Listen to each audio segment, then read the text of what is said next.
Hi everyone, welcome to another Lead Squared panel discussion. My name is Karthika and I will be your host for the day. This is our first webinar of 2023 in the education space, so I'm really glad that all of you could join us today. And today we're going to be discussing about the importance of student journey mapping in driving conversations. With the increase in the number of students that are wanting to study abroad, especially after COVID-19, I'm sure all of you here have a lot of questions and a lot of points that you want to discuss about. So we have our wonderful speakers here to help us navigate through all that and, basically help us learn a lot of things. Yes, let me just quickly introduce our speakers to all of you. We have Mr. Jatin Arora, who is the Vice President of Businesses at Leverage Edu. Jatin, thank you so much for joining us. Please tell us a bit about you and your journey so far. Thank you so much, Karthika. Hi, guys. This is Jatin. I represent my organization called Leverage Edu. Leverage Edu, as you might be aware, is one of the fastest growing study abroad players in India. What we do is we are a full stack company that does loans, forex, and study abroad. So, looking forward to a very interactive and kind of interesting 1 hour with you guys. Thank you. Thank you for the invite, Karthika. Thank you so much, Jatin. Our next speaker is the head of businesses at Admit Card, Mr. Libu. Thank you so much for joining us. Please tell us a bit about you so that our audience can know you a little better. Well, thank you so much, Karthika. As you've mentioned, I head the business at Admit Card. Uh, I've been a professional for 2 decades now, but I have been in the overseas education space for a little under a decade.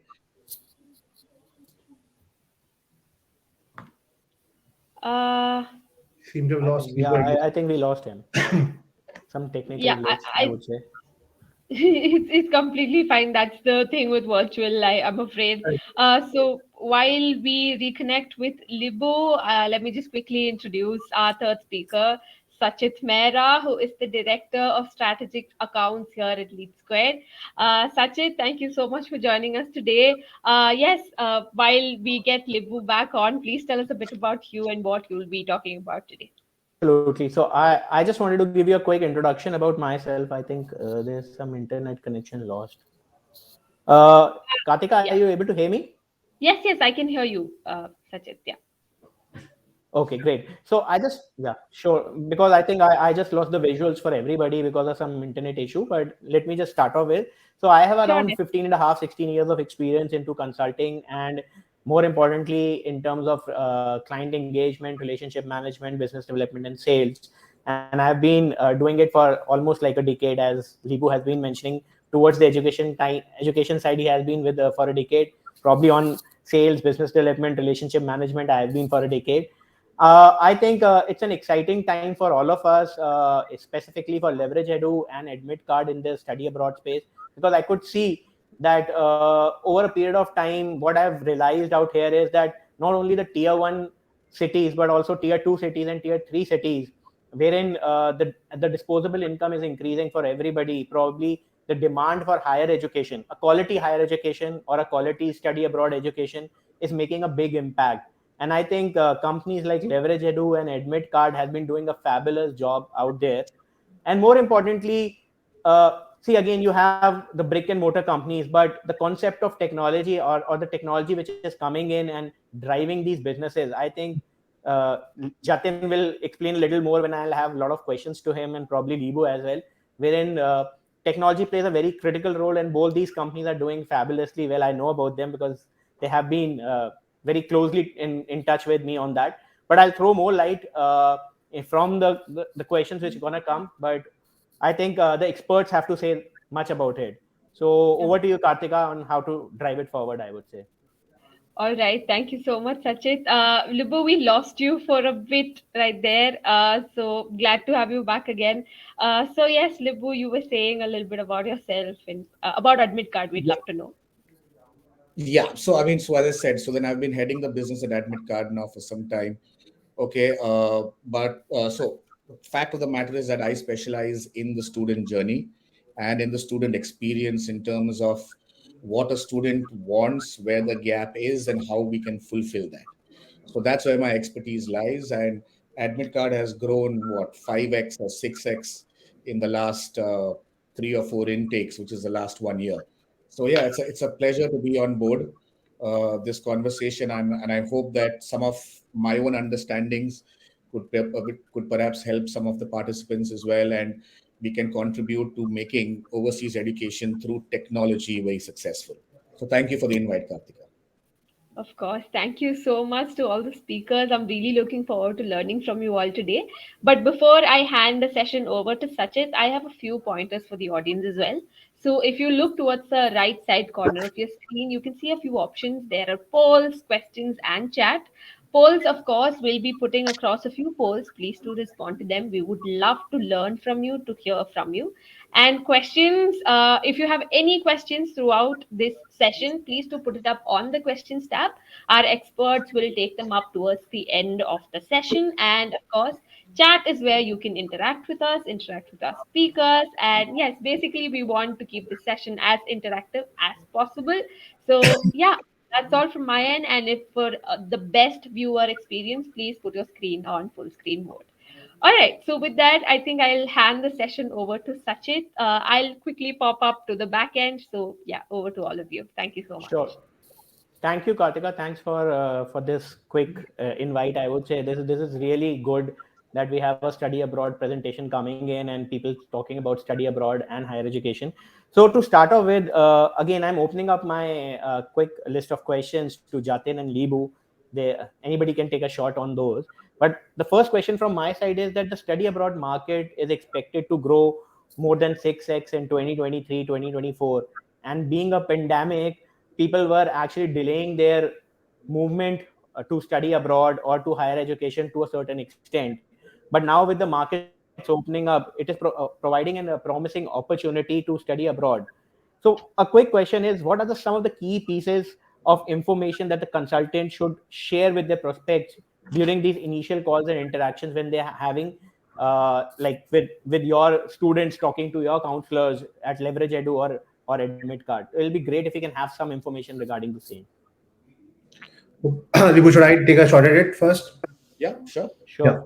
So Sachin, I think as you mentioned, the study abroad market is anyways going to grow at 6x or 10x depending on how the market shapes up. And expected is that close to 1 million students would eventually go from India abroad for their education, right from grad to PhDs, right? It's a big market opportunity for all of us. You'll also have to understand that there's a large diversity in the quality, or I think from the source of students that come to us. So at Leverage Edu, for example, we've understood that we've got students from 300 different pin codes from India. So right from a Mumbai, South Mumbai to somewhere as remote as say a Motihari in Bihar. There's a huge spectrum of students kind of visiting our platforms, looking for advice, looking to go abroad.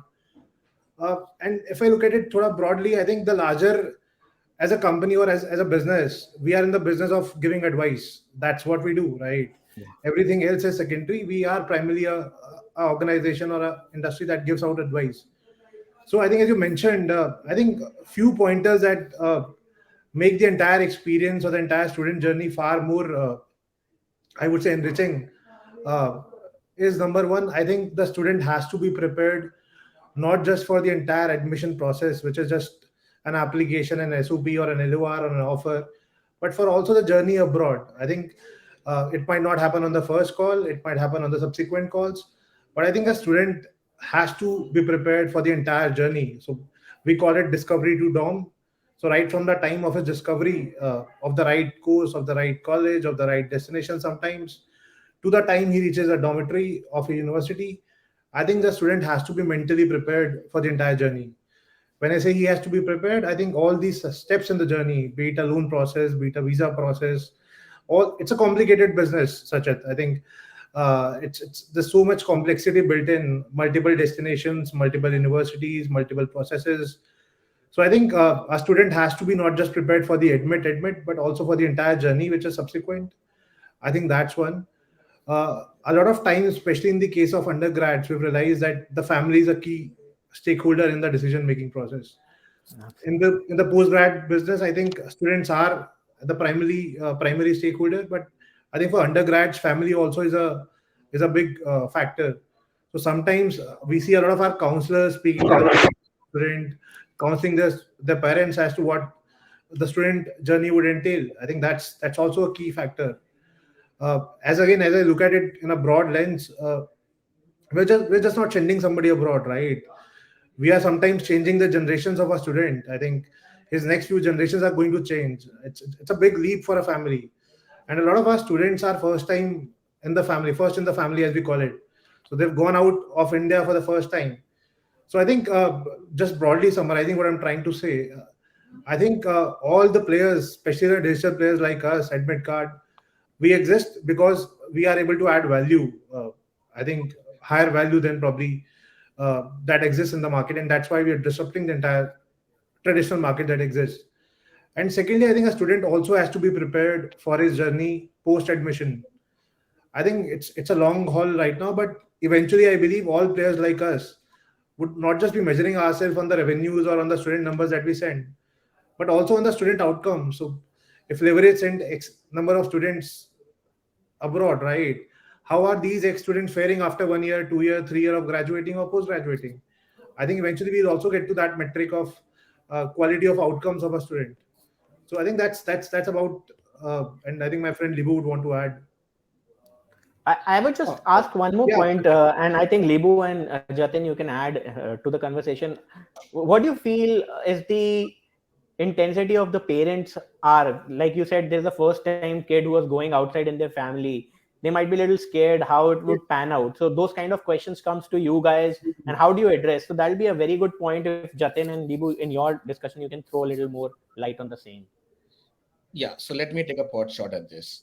Yeah. Okay, well, couple of things here. So let me first supplement what Jatin was saying, and then I'll talk about the whole parent bit. See, in the student journey, overseas education and study abroad has evolved remarkably over the last 1 decade. So in the early 2000s, you would pick up a brochure, you would look at what the programs were. It was very paper based. The knowledge and the information that was available was very minimalistic.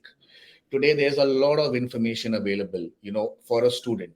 So 80% of the students that let's say visit or that use Admit Card services are what we call a made mind. They already have an understanding of what they want to do, where they want to go, and what their plans are. So besides just understanding what a student wants to do, I think the key operative word is intent or intention. What is the intent or the intention of a student who wants to study abroad? And once that is defined, the entire journey can be carved out. No two students have the same history, have the same past, or are looking at the same future. So everything is bespoke, everything must be customizable. And in all of this, we need to understand what are the true intentions of a student. Once you understand that, we can take it forward. The parent angle is very interesting, purely because unlike retail, the buyer and the consumer are two different people. The parent is the buyer. The parent is the one who's spending the money, making that investment, of 20 lakhs, 30 lakhs INR a year, going up to 40 lakhs. And the student obviously is the user of that investment or the benefactor of that investment. So more often than not, you have two different schools of thought. So a student may have their own intention. The parents may have it planned otherwise. But what is quite remarkable to see, especially at the undergrad level, is parents are actually preparing for their children's journey at a much earlier age.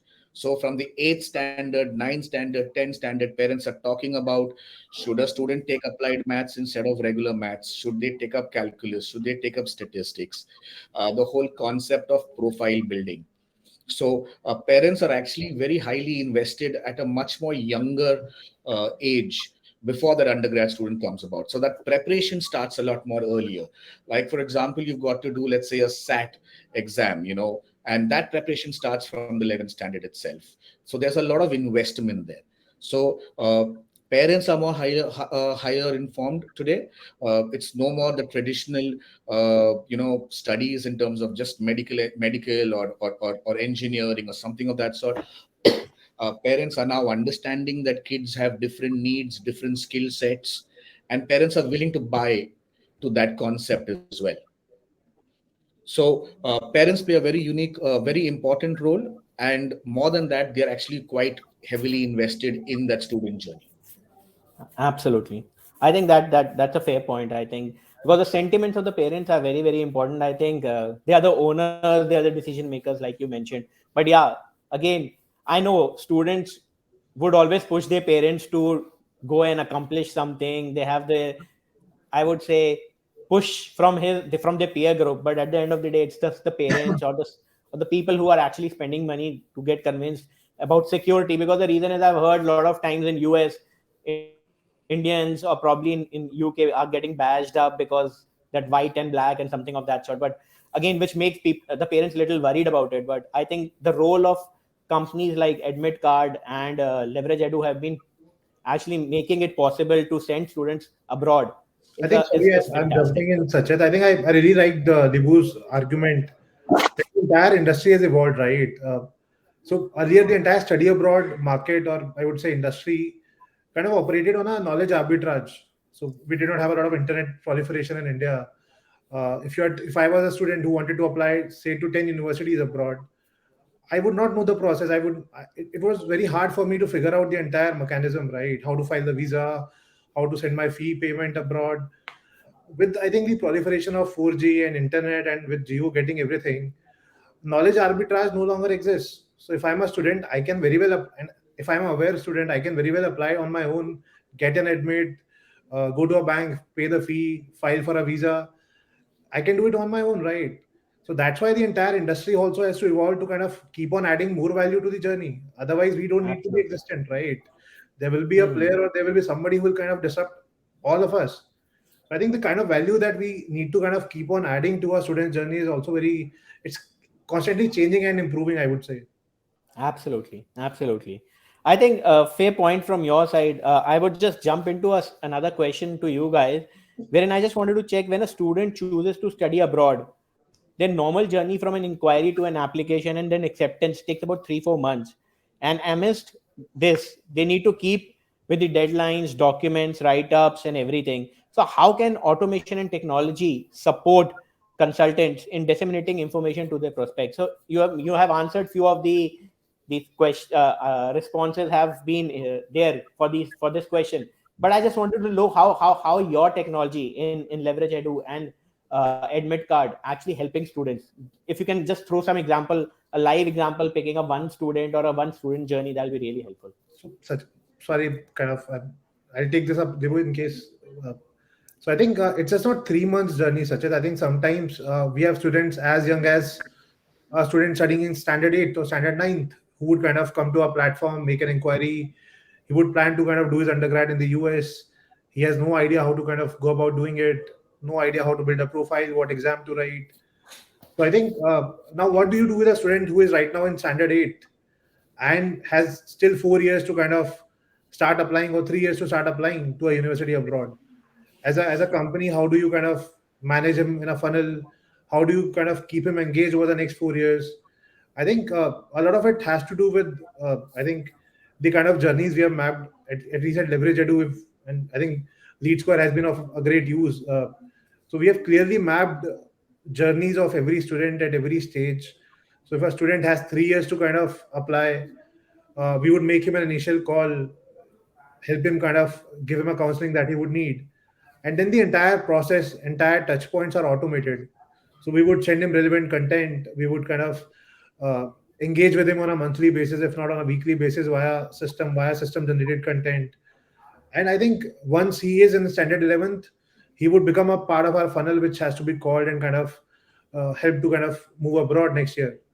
So it's sometimes a 3 year journey, not just a 3 month journey. So I think constant interventions are required. It's a long form funnel sales. We need to kind of keep the student engaged, sometimes the parent engaged, and I think it's not possible to do it manually anymore. I think it requires a lot of automations, a lot of content via automations, via CRM to kind of keep the students engaged and hooked for the next whatever months of the journey that exist? Well, if I could add to that, Sachit and Jatin, well, it's about how every journey is paced. Like I mentioned, it's not every time that it's not every student has the same journey, right? So it's how things are paced. Some journeys are actually quite frantic in getting the student to apply and go abroad in 3 months. In some cases, you've got 2 years. The way I look at it is the way we look at real estate. Let's assume you had to buy a house or you are building a house. You have to make scheduled payments. So you get a payment plan, you get a architectural plan that says, okay, at the foundation, this is what you need to do. At the first slab, this is what you need to do. Once the shell is ready, this is what you need to do. Once the interiors are ready, this is what you need to do. So essentially, if I had to put it in the most rudimentary form, okay, through technology, we can actually, give every student a checklist that tells you that this is what is required of a student at a next stage. And this is how we keep on preparing the students, saying that you've gone through phase one or phase two of the application. Phase three awaits you. This is how you need to be prepared. Phase four will come in at another stage. This is how you need to be prepared. And technology allows you to communicate with students in a timely manner. I think that is the most important thing. It's not about just reaching out to the student. It's about reaching out to the student when it means the most, or when it matters the most. And that's where technology helps organizations like AdmitCard, like Leverage Edu, and of course, see, we use the services, we use the systems of Lead Square. And what happens is that uh, we are able to communicate in a timely manner. We've also got to understand the kind of generation that we're dealing with. There's a short span of attention, so there are a lot of distractions. So it's not only about engaging with the student, but it's also about engaging in a very relevant manner, and curating content to suit what they want. Okay, we can't barge students with a lot of information. They will get bored because it's not relevant. Okay, it's about being prompt, it's about being precise, it's about being proper. And that's where technology plays this massive role, in allowing us to do our jobs in the right way, because we know we are taken care of by a system that lets us know where the student lies in the journey and what is required next. Absolutely. I think points well taken. I would just make it a little towards my tilt as well, because both of you mentioned about Lead Square. Probably what I also feel is that when students come to you, probably sometimes what happens is they lose the track in between. So the Lead Square platform probably helps you through our marketing tool in terms of lead nurturing and everything. So I think that technology piece also helps you to get the students back on track, and probably from a warm or a cold, they again come to a situation where they're warm or hot. So again, I completely understand it's a technology as a circle, and everything is evolving around the same. So I thanks to you guys for keeping If I bringing this out just as well. had to add one thing, okay, and I know Yeah. that Jatin will smile at what I say, and you will probably nod acceptingly. Okay, if a student tells me that he is not interested in studying abroad, okay, what I will understand is that he's not interested in studying abroad using my services. He Exactly. is interested in studying abroad, he's going to use somebody else's services. Correct. Somebody who comes in prepared with a made mind is going abroad. It's a question of whether he's using your services or somebody else's. As Indians, we don't like to say no. So we say we've dropped our plans or we've changed our plans. Okay. And that's where technology helps. Technology helps, Absolutely. farm the student in a right way. Okay. It is like that cattle dog that is herding the sheep, okay, keeping it together. And without technology, there would be too many holes in the system. Okay. Technology allows us to plug that. Absolutely. And I So think I it's think technology is playing a key role right now. Yeah. and at scale, I think Lebu would agree. See, still in our businesses, again, it's a business of giving advice, right? There is still a lot of manual intervention that is required. So a student would want to speak to a counselor multiple times. Uh, Generally, you have multiple communications before a student kind of applies, before he gets an offer and makes a deposit. I think the eventual aim will be to kind of reduce human intervention to as minimal as possible. I don't think it will ever be zero in the business that we are in, but I think tech will kind of help us scale to a level wherein I think human intervention would be minimized. I think that's what I see in the next 5 years happening in our businesses. True that completely. Absolutely, I think makes sense. Truly technology is making everything very seamless, and I would say very easy for even the prospects to choose companies like Leverage Edu or Admit Card and other similar firms in the market. So one quick question now to Jatin. I think that's a very specific point blank question on the Leverage Edu side. So when you say about the aspiring students landing on your website, they're already loaded with a lot of information in terms of organic content, like informational blogs, what are the different types of courses which are available in different geographies. So I just wanted to understand, how does your self-serve content actually helps the students to actually nurture their mindsets and come to a conclusion, because the information is too much overload to them. They are not able to actually go and come to a specific direction. So how does your self-serve content at Leverage Edu helps them to actually channelize and get to a direction, I would say? Okay, so I think before I answer it, Sachet, I think the larger point is that at Leverage, we've always tried. Sorry, at Leverage Edu, we've always tried to kind of build a community and not just kind of build a funnel. I think community for us is not just I think about nurturing or creating a funnel. It's also about kind of helping students who might not just use our services eventually, but I think spreading the larger word. I think what we do in terms of community, three types of communities running on the Leverage Edu platform. I think one is the study abroad community, which is an open community. So anybody who has an interest in kind of studying abroad, any queries, it's a open community. Everybody can answer. If I want to understand how do I kind of what's the best college in the UK for, say, masters in data science, there'll be 20 answers. So I think that's one community that we have and nurture. The other community we have is around test prep. So people wanting to give a SAT or a GMAT or a IELTS or a PT, and small snippets of content around those tests. That's another community that we have. It is also open community.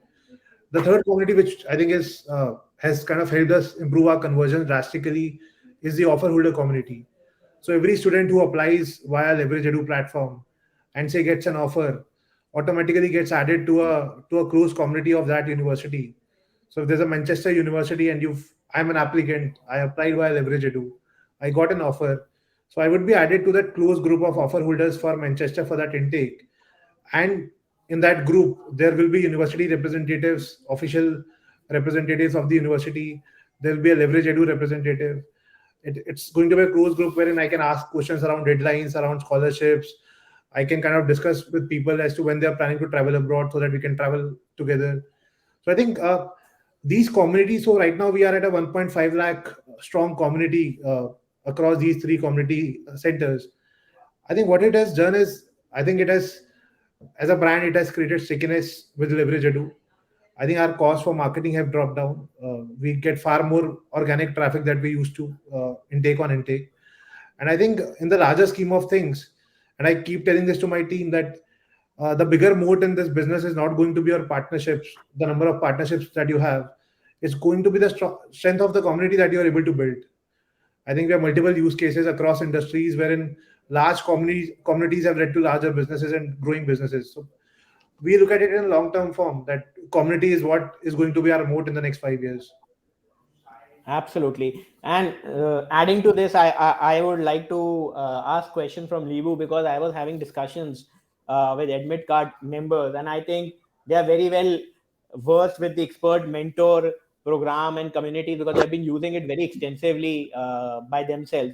So it'll be great if you can throw more light of how students can actually be could feel better, and how this approach of expert mentors actually helps the students. If you can just throw more light on the same.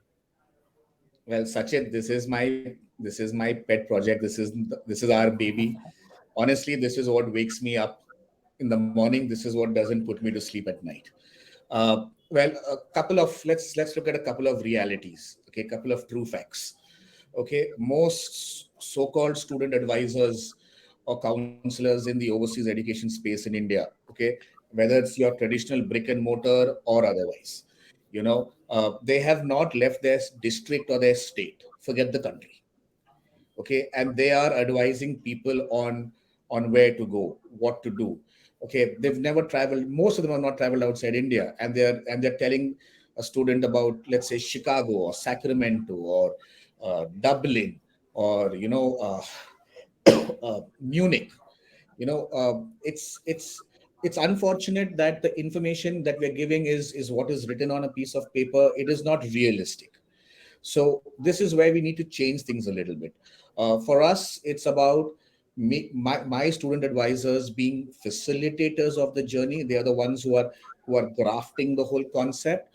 But we've got mentors across international universities. We've got over 1,000 mentors now, spread over 800 universities. Okay, who are actively involved and engaging with our students. So through the entire counseling process, especially at three key milestones: when the student is shortlisting a university, when the student has finalized the university that he's going to apply to, and once he's received offers from his preference universities or priority universities. We organize Mentor Connects.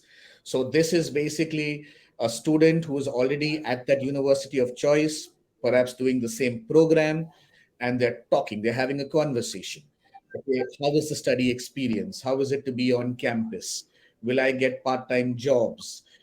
Is it easy to get my accommodation sorted out? What is the future? And students are giving real life experiences of what is happening, and all the feedback is honest. So there are times when a student will come back and tell us, I spoke to the mentor, but I didn't get the right feeling. He said that I should try something else, and I'm absolutely all right with that. It's honest feedback, the way it's supposed to be. I'll give a very simple example. Somebody who I know personally, somebody who is actually a relative of mine, is going to study at the University of Glasgow, and she is going to be doing MA education. So we connected with a mentor at the University of Glasgow. This is a medical student, okay, and he wanted to do the mentor session. Uh, so he obviously has not visited the humanities faculty. He hasn't spent time there, so he wasn't too sure what to explain. He came up with this very unique idea. He said, "I've got a skateboard, I've got a GoPro cam. I'm going to skate across the university over a period of half an hour, and I'm going to show her all the sights and sounds. So she understands what it is. I'll show her where the accommodation is, where the university center is, and all of that." Uh, and it's a remarkable story because the student sees it, likes it, understands it, and moves on. The second very important aspect of the Mentor Connect and building this community, the way Jatin said, is that we need to build a sustainable pipeline of students. Uh, the way things are, unfortunately, it is a crazy war on the internet.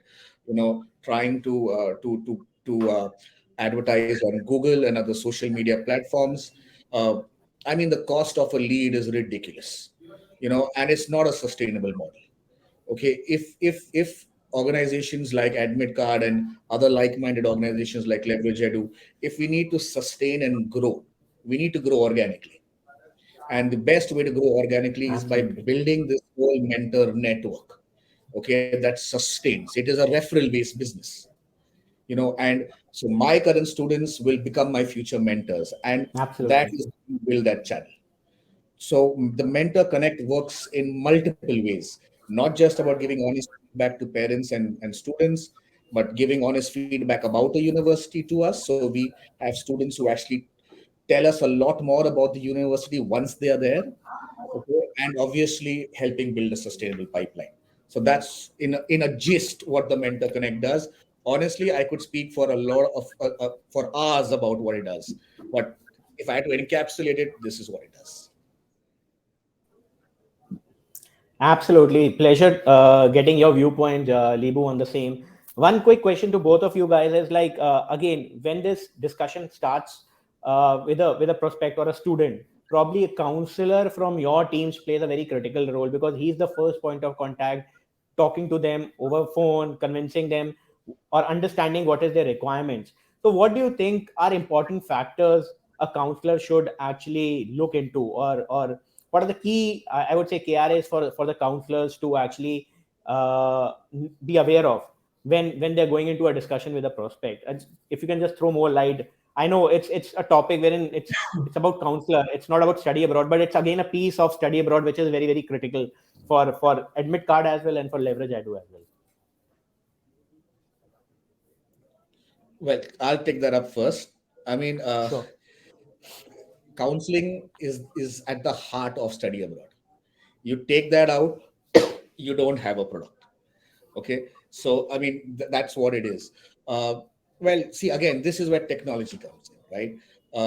It's when you're having a conversation with a student, it's about having a structured conversation with a student. It's about guiding and leading the student from point A to point B. Education plays a technology plays a massive role, because like with Admit Card, and I'm sure with Leverage Edu, the student actually goes through the pain of registering. Okay, and when they go through the pain of registering themselves, they are giving us a lot of vital information about themselves, what their interests are, where they want to study, if they already have universities of choice, which intake they want to go for, like. So they've already fed us with a lot of information. Am I still on? Yeah, Libu, you're audible. Go on.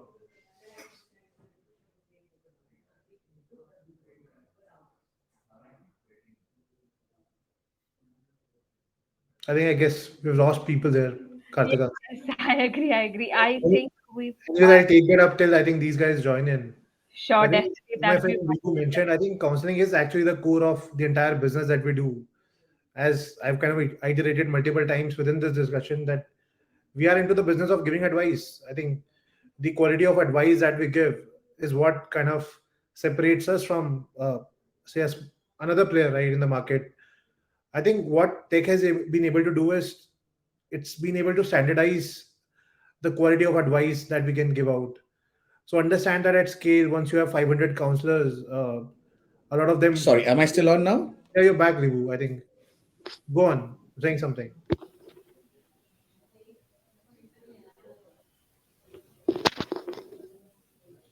Uh, Jatin, you can continue. I think, I think I'll Libu, finish. are you able to hear us or? I can hear you. Am I still on? Yes, yes, you are. You are. We can hear you and see you very well. Oh, Yeah. okay, I'm so sorry. It's the curse of technology, right? I'm talking about technology, and for some reason, my internet is acting up. No, so what I was saying is that there's a lot of information that a student already gives us. So it's about having that. It's about leveraging or using that information in having a conversation with the student.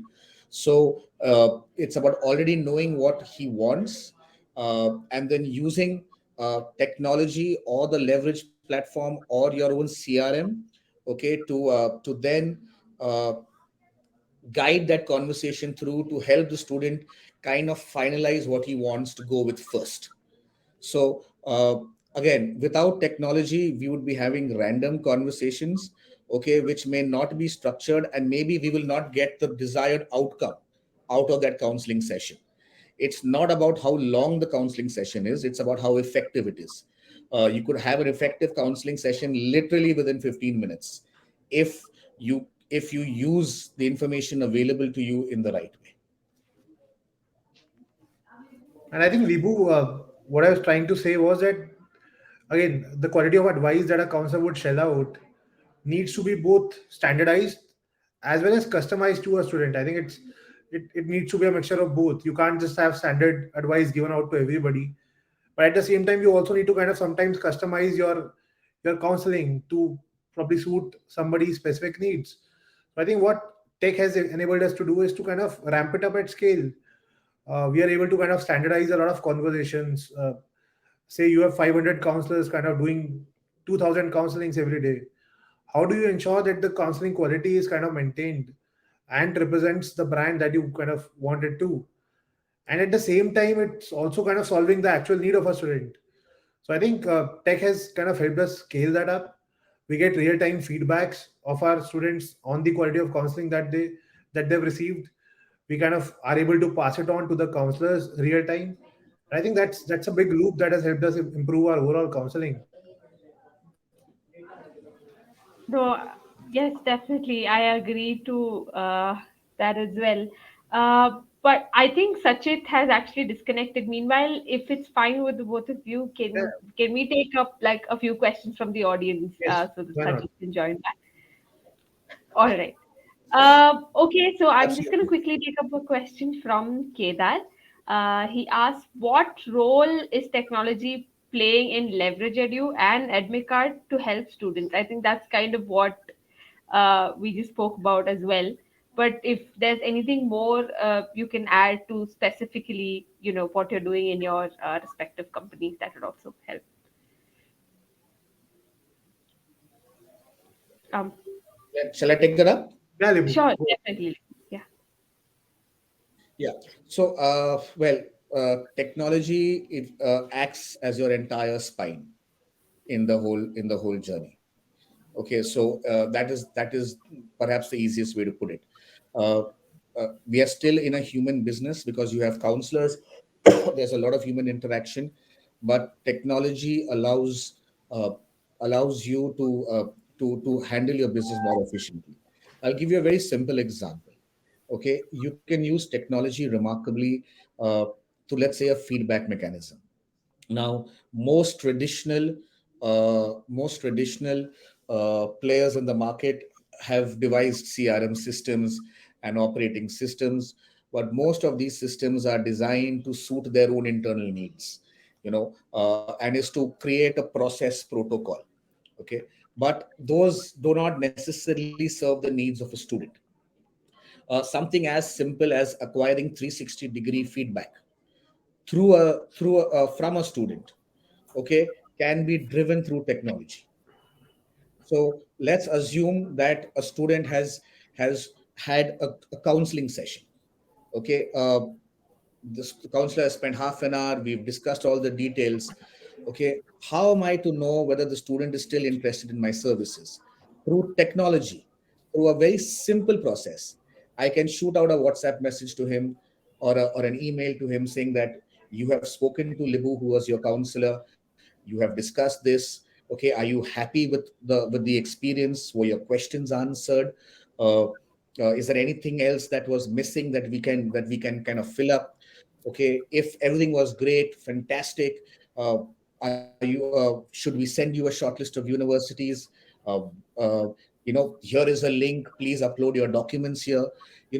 And you can achieve a lot through automation and through a simple link. So technology is that guiding force that is helping a student, to do their job more importantly. And this is absolutely critical. uh, Technology is reducing the dependence on human knowledge. In the past, we had a massive issue when, let's say, a counselor of 6 or 7 years, leaves an organization for whatever reason. Okay, most often than not, all that knowledge is then lost because that knowledge was not transferred. Today, through technology, we can capture that knowledge.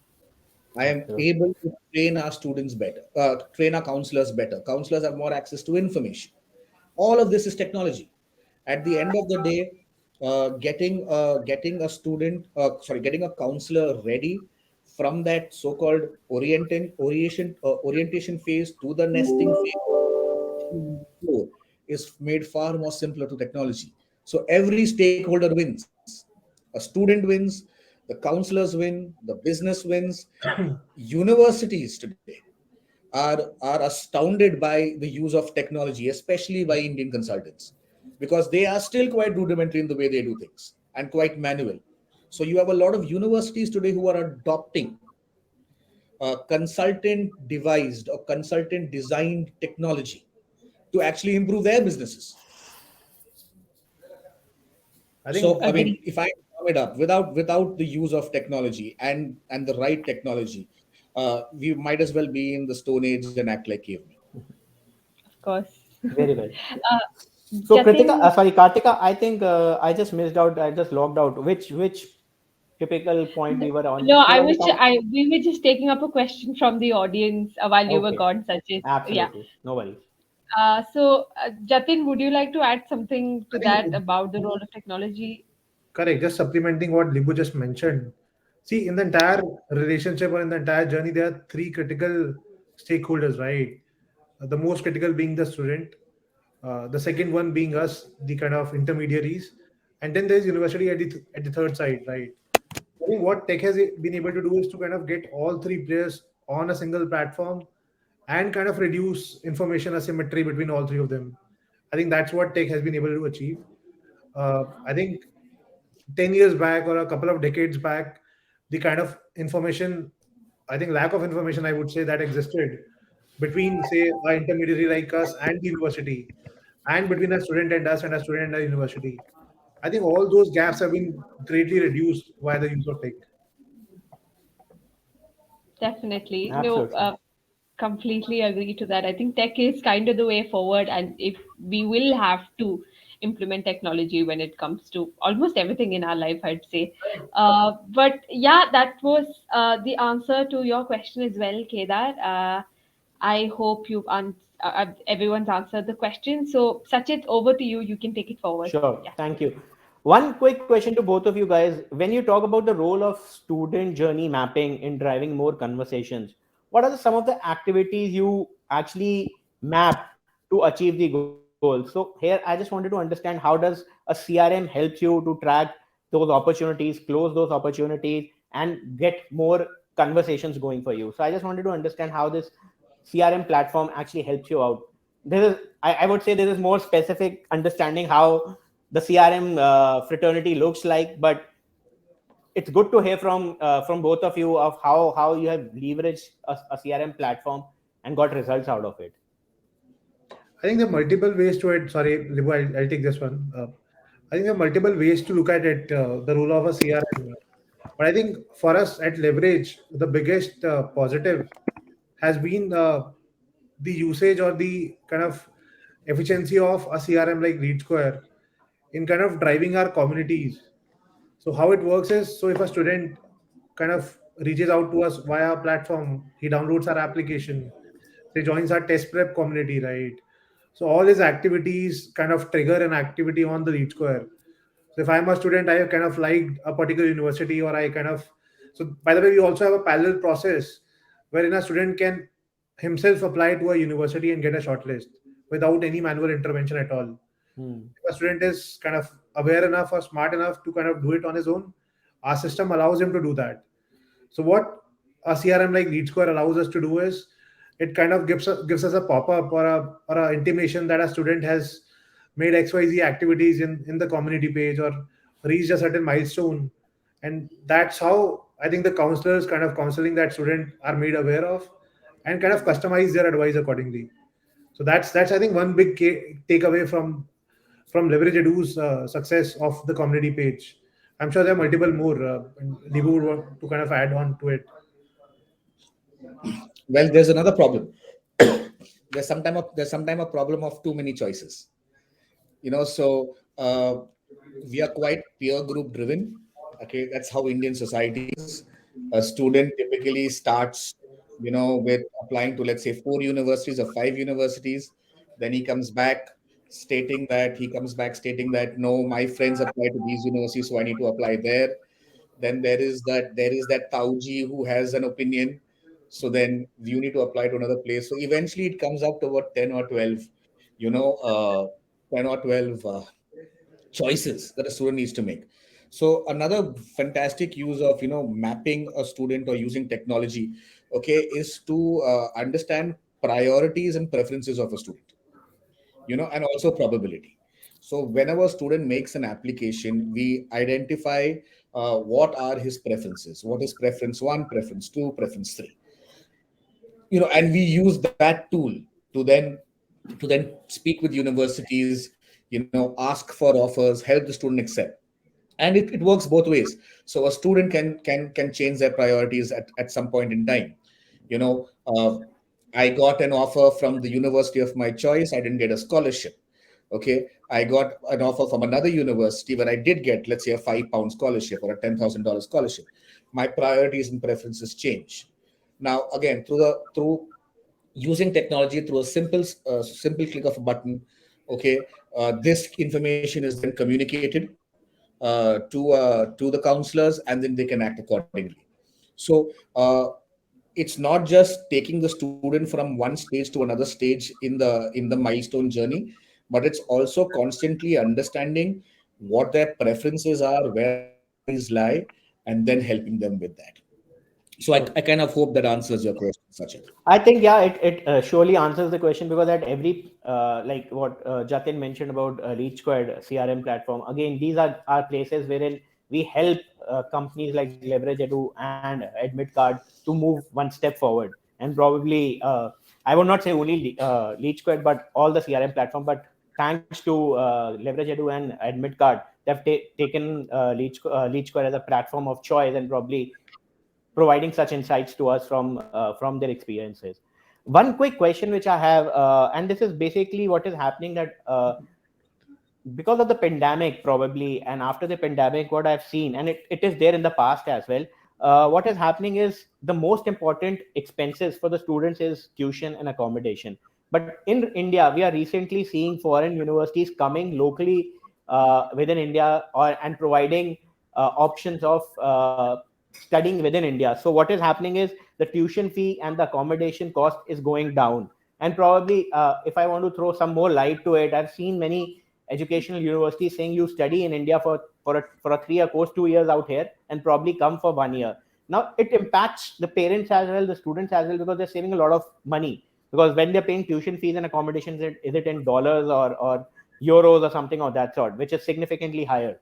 So what's your take on that? How can we bridge this kind of a gap which is coming in, wherein students might have a reluctance to move outside India, probably for a study abroad kind of a program, and probably doing a couple of years out here or 3 years with a university, getting a tag of something like a Harvard or a Massachusetts or any of the organizations?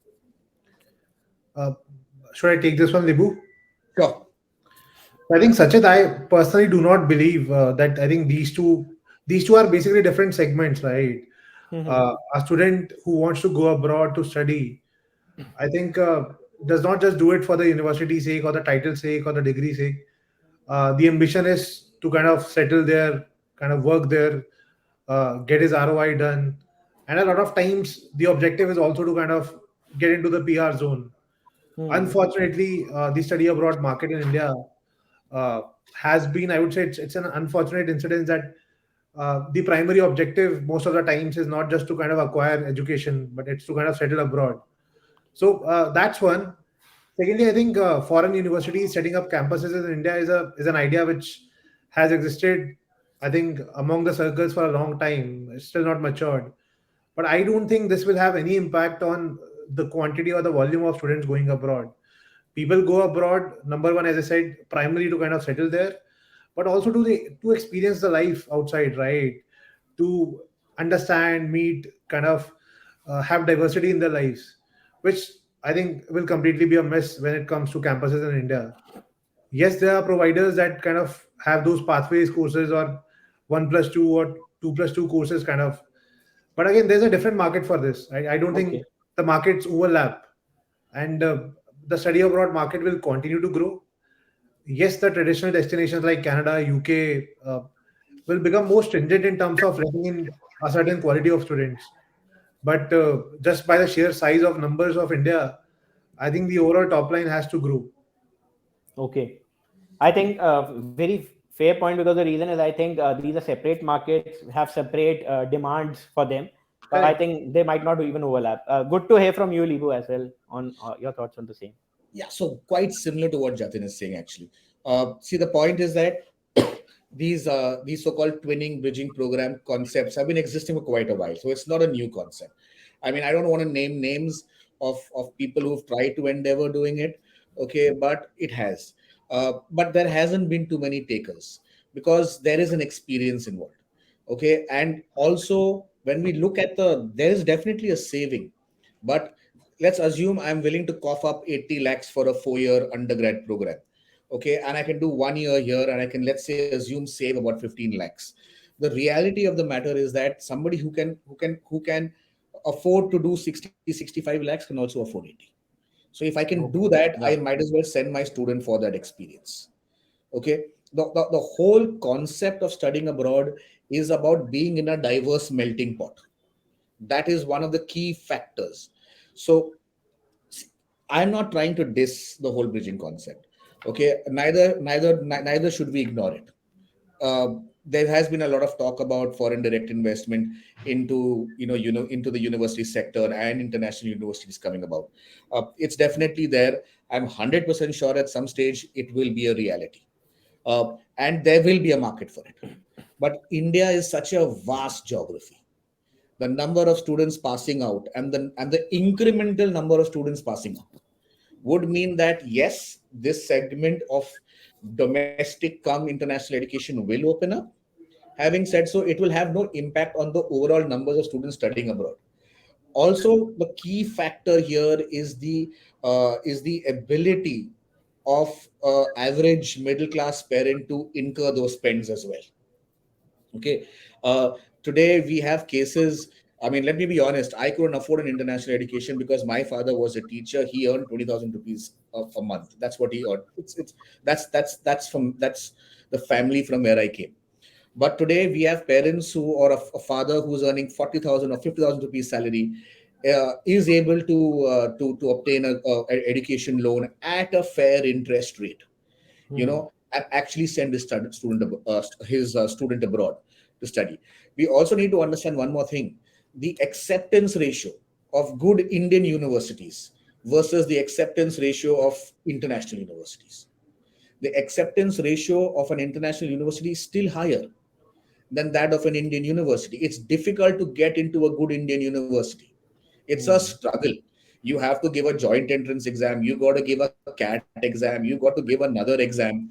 Okay, you have to have 90% or 85%, and you're struggling to get good quality education. Whereas if you've got a good profile, you've got, let's assume you're a master's student.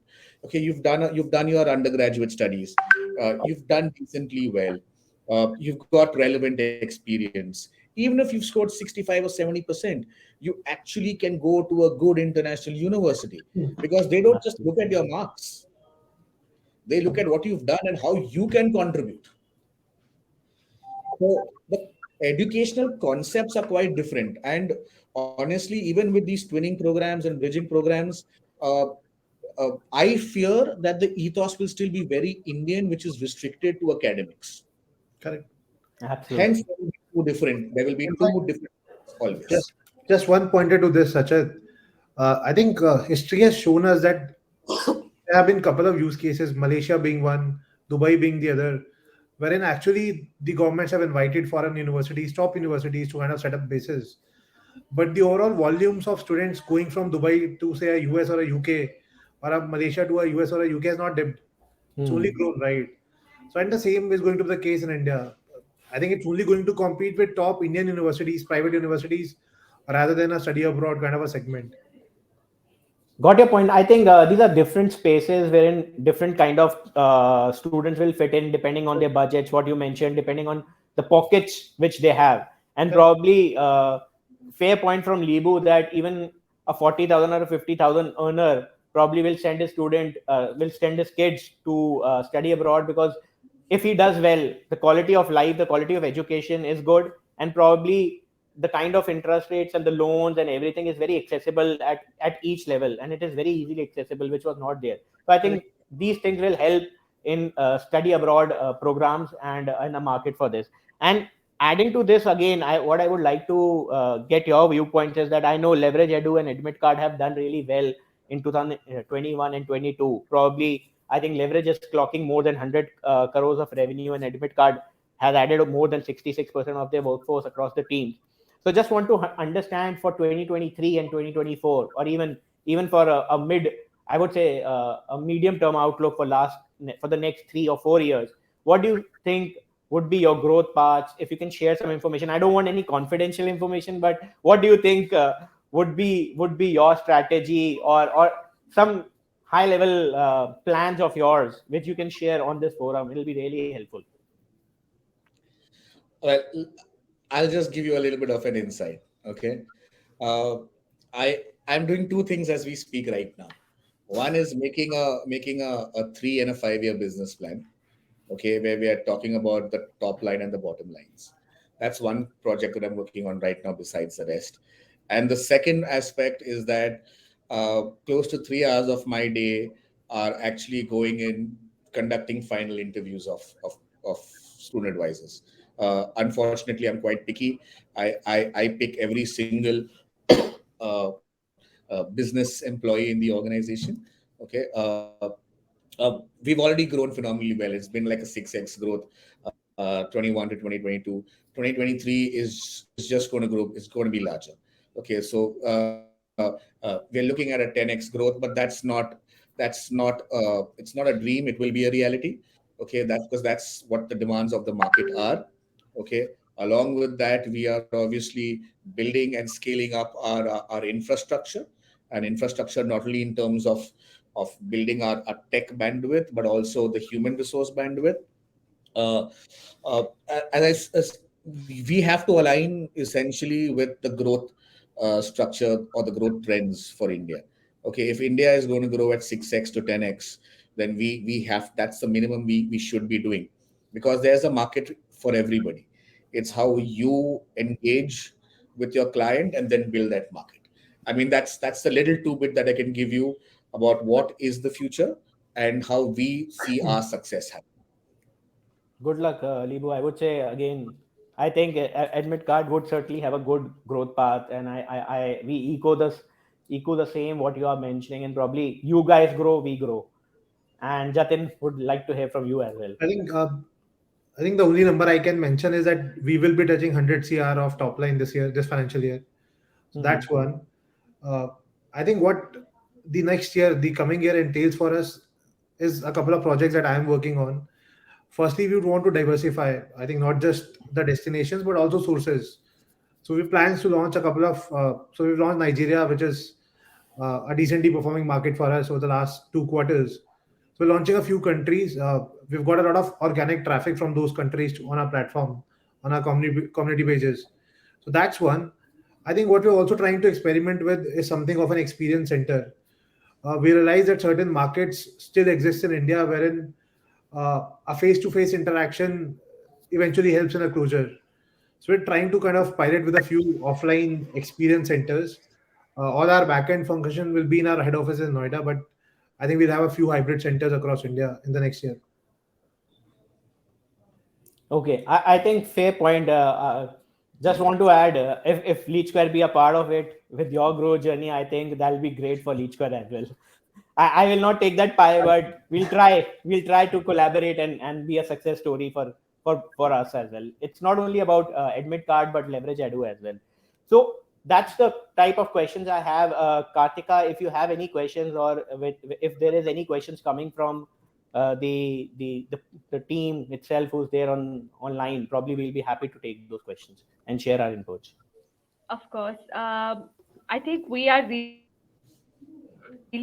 but to the audience as well, we can certainly have more questions coming up, but we might not be able to answer it here, but we can definitely answer it over email.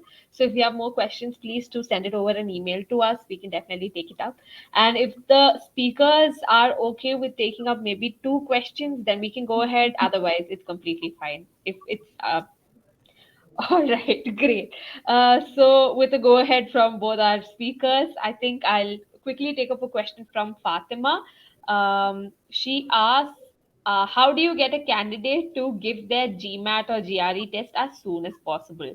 Most of the candidates who inquire don't have these tests, and this is compulsory while filling the application.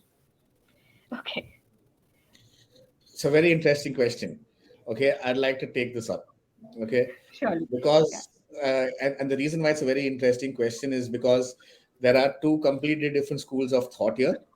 Okay, and it's about making a student understand this.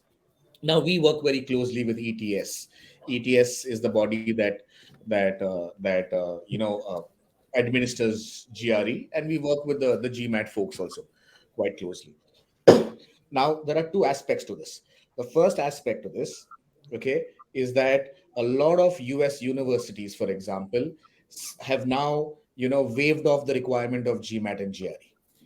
And you have a lot of people and a lot of US universities and a lot of consultants who are blaring blowhorns saying GRE is waived, GMAT is waived, this is waived, and that's the kind of message that is being spread around.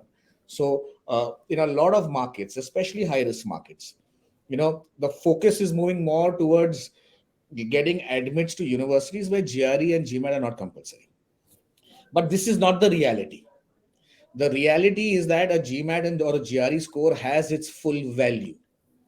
Okay, let's assume you have a university that says it is not mandatory, it is preferred. And you get 1,000 applications, let's say for a computer science course, and you're talking GRE. And let's assume 950 of those students do not have a GRE score. How am I going to assess their application? The assessment system from an Amity University to a DU University to a Mumbai University, a Kolkata University is very different. Or let's say an MDU. The only structure, standardized test to judge for a CS program is a GRE. So even if it is not required, your chances of getting an admit are extremely high because you got a good GRE score or you've got a good GMAT score. How do you separate yourself from the crowd? You cannot separate, or you cannot make your application unique by doing what everybody else is doing, which is submitting a plain vanilla application. So at Admit Card, we tell our students, you need to do a GRE or a GMAT. That is how you will stand out. The moment, let's assume you get a 710 or a 720 on a GMAT score, everything changes. Suddenly you get a scholarship, and you can go to a good top 100 college. Let's assume you've scored a 330 or a 335 on a GRE.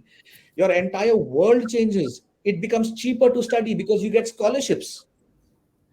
So the best way, and if I had to go back to the question, how do you get a student to take it as soon as possible, is by telling the student what the reality is, getting him to understand that his application is not his own. There are thousands of applications coming through, and the best way to differentiate it is through a standardized score.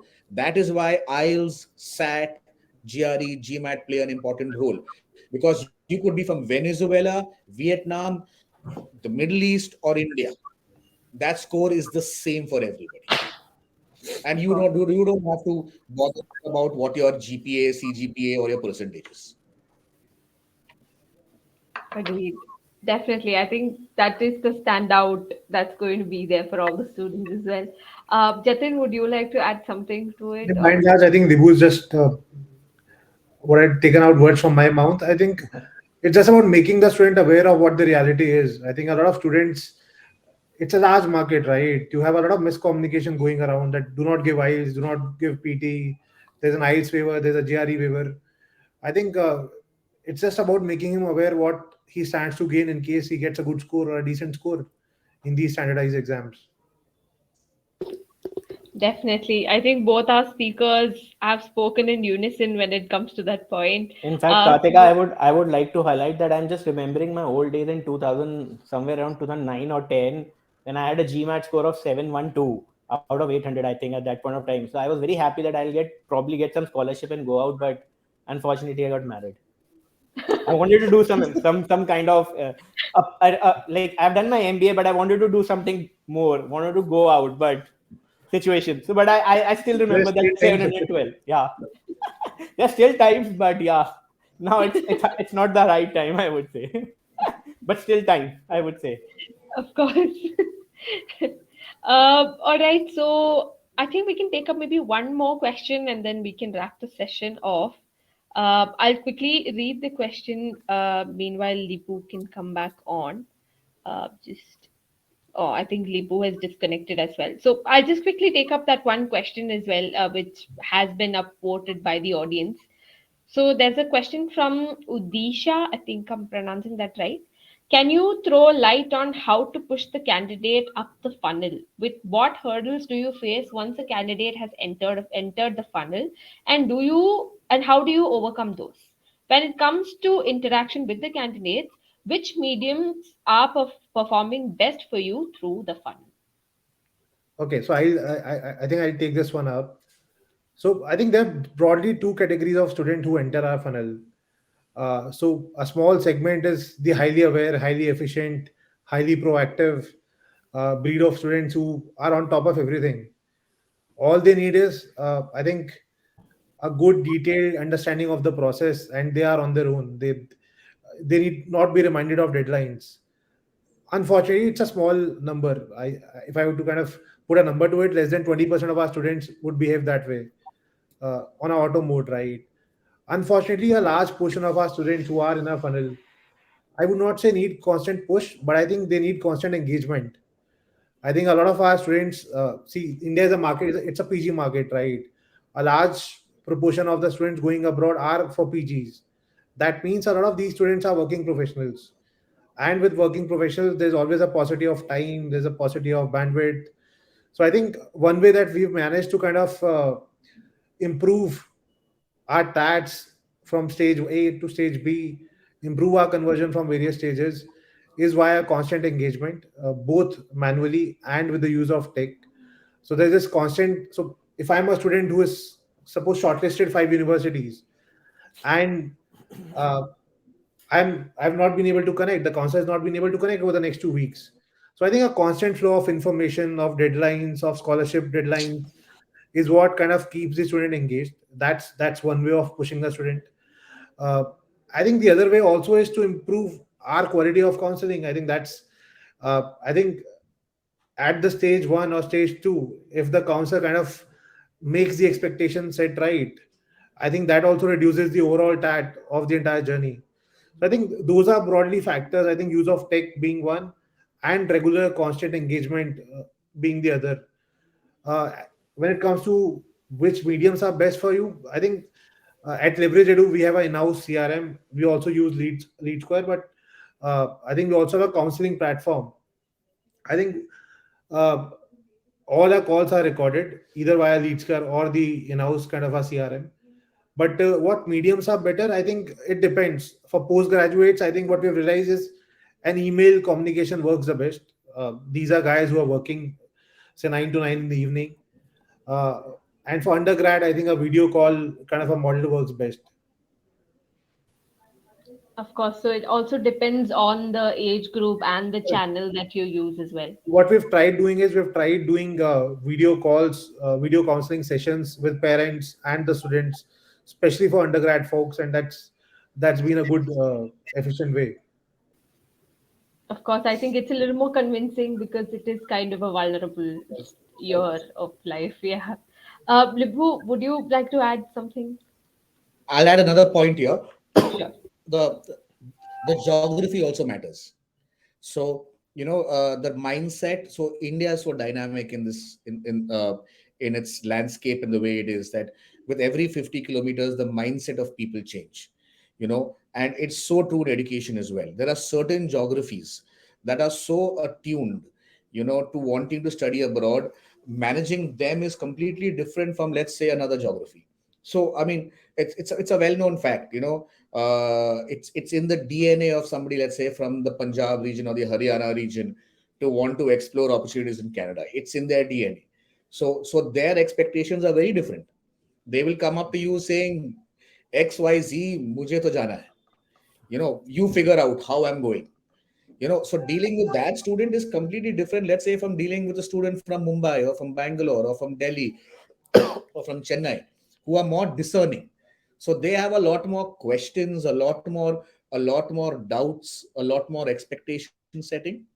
So it completely depends on the geography as well. Who is discerning and who is not. There are so many students who, to be honest with you, we have to actually dissuade because of that ethical conundrum of what is right and what is wrong.